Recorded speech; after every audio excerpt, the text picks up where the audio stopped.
Good morning.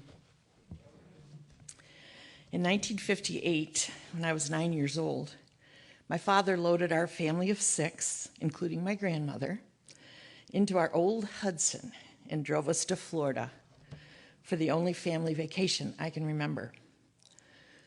Only a few parts of the trip stand out in my memory. The crowded car, of course.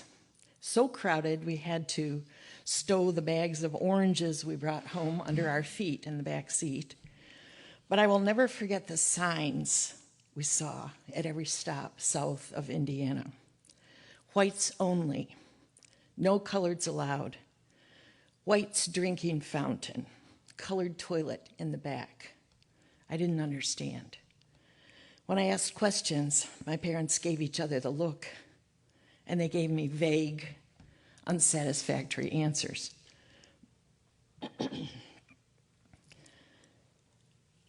Those signs haunted me, and I didn't understand. We moved to Jackson, Michigan when I was in 8th grade, and for the first time, I shared classes with black students. I had one African American young man I called a friend, and I had a big crush on a different one. I still thought about those signs. I didn't understand. I was shopping for fabric for my senior prom dress in downtown Jackson on April 4th, 1968, the night Martin Luther King was assassinated. I saw some of my acquaintances from school throwing bricks through windows in the stores of our town. I was scared and sad, and I didn't understand. I took a race and culture class in college in 1968. It was eye-opening, and it was the beginning of my awareness of the depth of racism in this nation, but I didn't understand. In the recent past, I volunteered as a tutor in Muskegon Heights and fell in love with a whole bunch of beautiful kindergarten, 1st and 2nd grade students. They were attending an understaffed, under-resourced school with no physical education, music, or art classes, and no access to a library. That school is 10 miles from Grand Haven and it's well-resourced, award-winning schools. I was angry and frustrated, and I didn't understand. A few months ago, I leapt at the chance to join the Civil Rights Road Trip, organized by my good friends, Daryl Fisher and Jane Stoker, and conceived out of the work of Barbara Lee Van Horsten, who organized our anti-racism task force. In preparation for the trip, I read books by African-American authors about the history of slavery, the institutional evils of the Jim Crow era, the intentionality of mass incarceration, the foundations of racism and its soul-crushing effects on the lives of our black and brown brothers and sisters, even now, in the 21st century. I read a few written by white authors about white fragility and white supremacy. Intellectually, I began to understand.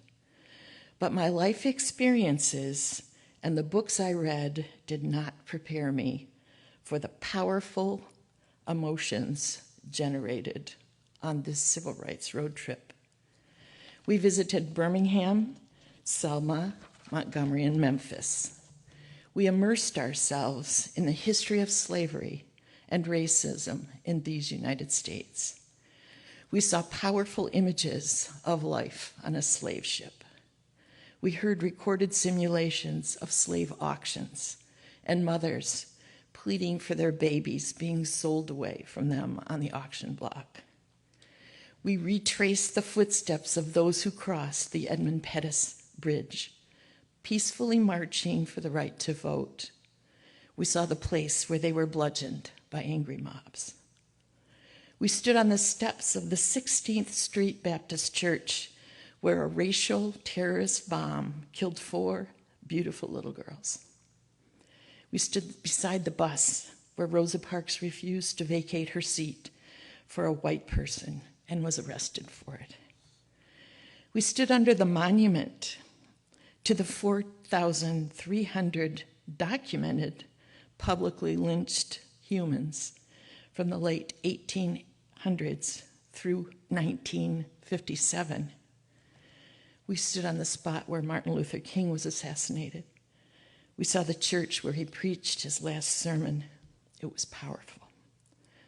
Although I can never really know the horrors of living through slavery or the dehumanizing effects of racism myself, being there, breathing the air in these historic places taught me a lot. For the first time, it sunk in that slavery existed in this country for 400 years. Through 12 generations, people were enslaved here. 12 generations of working in unfathomable, inhumane, brutal conditions from sunrise to sunset without gaining one bit of relief or compensation for their work and building the fortunes of their enslavers. I began to understand how the Jim Crow laws prevented the freed slaves from having any true freedom. I began to understand that mass incarceration renamed slavery, enabling landowners in the South to continue using incarcerated black bodies to build their fortunes. I began to understand that any time a black person achieved success, their property was destroyed, their businesses burned, and many times they were murdered.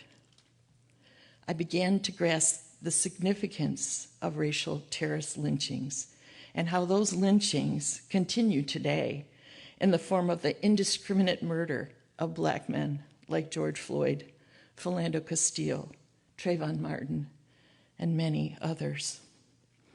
I began to understand the courage and patience of black leaders who knew voting was the path to true equality and bravely, tirelessly, and peacefully worked for voting rights. I began to understand those signs that haunted me had been removed. But the barriers of racial discrimination are alive and well.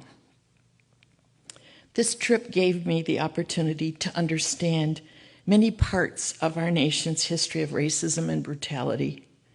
It was an important journey, but now I have a new list of things I do not understand. I do not understand how anyone can harbor such hate in their hearts and perpetrate or condone such cruelty, not just slave owners of the past, but neighbors of mine right now.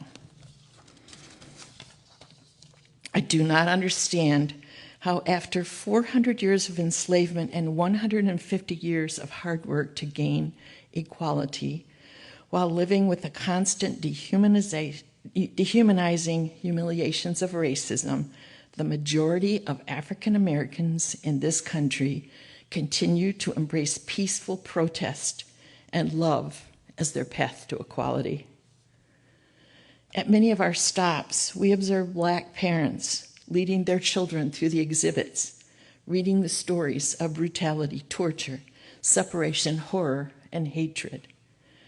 I do not understand why at this time in history, in this country, founded on equality, a parent of a beautiful, bright-eyed child must prepare them to live in a world where people will smash their hopes and dreams and hate them because of the color of their skin. I do not understand how the hard-fought voting rights of the civil rights era are being reversed in so many states right now, including this one. I do not understand how to change people's minds and bring some peace and justice to every citizen of this country.